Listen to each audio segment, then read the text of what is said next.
नमस्कार, महाराष्ट्रीयन रेसिपी मध्ये आपलं सर्वांचं पुन्हा एकदा स्वागत आहे। मी महाराष्ट्रीयन रेसिपी मध्ये तुमच्यासाठी नवनवीन आणि सोप्या पद्धतीच्या रेसिपी घेऊन येते। आजच्या सोप्या पद्धतीच्या रेसिपी मध्ये आपण काही चटपटीत बनवणार आहोत। संध्याकाळी सर्वांना भूक लागते किंवा काही खायची इच्छा नसेल, काही चटपटीत खायचं असेल तर तेव्हा तुम्ही ही रेसिपी ट्राय करू शकता। तर ही रेसिपी कशी बनवायची मी तुम्हाला दाखवते। मी इथं बटाटे घेतलेले आहेत, मी छोटे बटाटे घेतलेले, तुमच्याकडे नसेल तुम्ही मोठेही घेऊ शकता।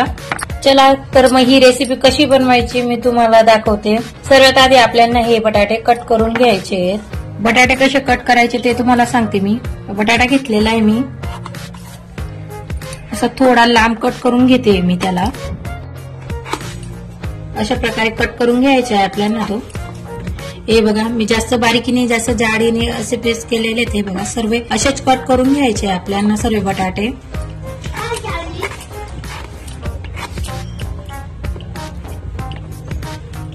अगदी झटपट बनणारी चटपटीत रेसिपी आहे। बघा, अशा प्रकारे मी सर्व बटाटे कट करून घेतले। असेच आपल्याला सर्व बटाटे कट करायचे आहेत। बघा, अशा प्रकारे मी सर्व कट करून घेतलेले आहेत। आता याच्यात आपल्याला कॉर्नफ्लॉवर टाकायचे। इथं मी 1 चमचा इतकं कॉर्नफ्लॉवर टाकते। कॉर्नफ्लॉवर टाकून घ्यायचंय, थोडंसं चवीपुरतं मीठ टाकायचंय आपल्याला। मिक्स करून घेऊ।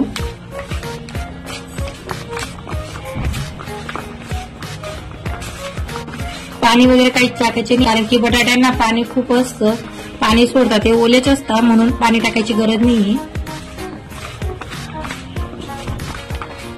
असे मिक्स करून आता यांना आपल्याला डीप फ्राय करून घ्यायचे।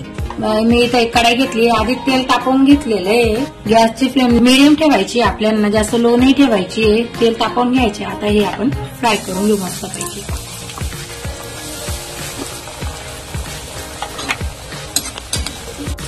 मीडियम फ्लेमवरच फ्राय करायचे, नाही तर लवकर जळतील ते।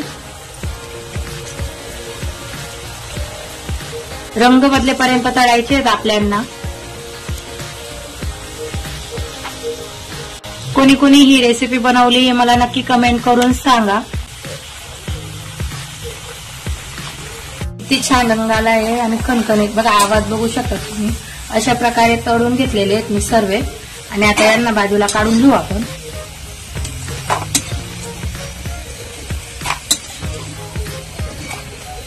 मस्त कोटिंग केल्यासारखे असतात हे।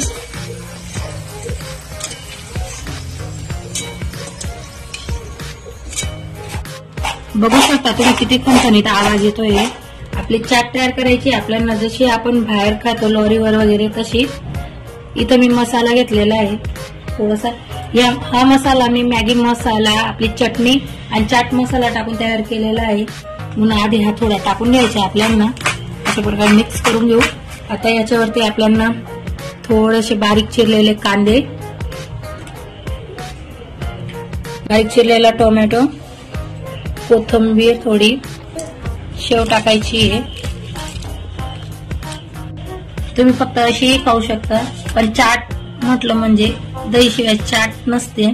थोडी दही टाकते मी त्याच्यावरती, इमलीची चटणी, ग्रीन चिली सॉस, पुन्हा एकदा आपण थोडीशी कोथिंबीर टाकू आणि मसाला टाकायचा आहे वरून थोडंसं, मस्त टेस्ट छान येते।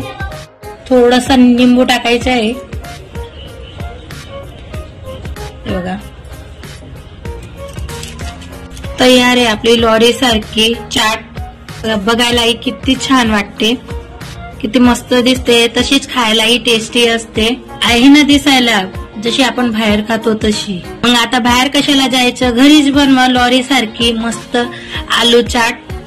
मस्त चटपटीत खायची इच्छा असेल तेव्हा झटपट अशी रेसिपी ही तयार करा। आणि माझे चॅनल महाराष्ट्रीयन रेसिपीला नक्की लाईक करा, शेअर करा आणि बेल आयकॉनचे बटन दाबायला विसरू नका, जेणेकरून तुम्हाला नवनवीन आणि माझ्या सोप्या पद्धतीच्या रेसिपी बघायला मिळतील। आणि माझी ही रेसिपी तुम्हाला कशी वाटली मला नक्की कमेंट करून सांगा। थँक्यू।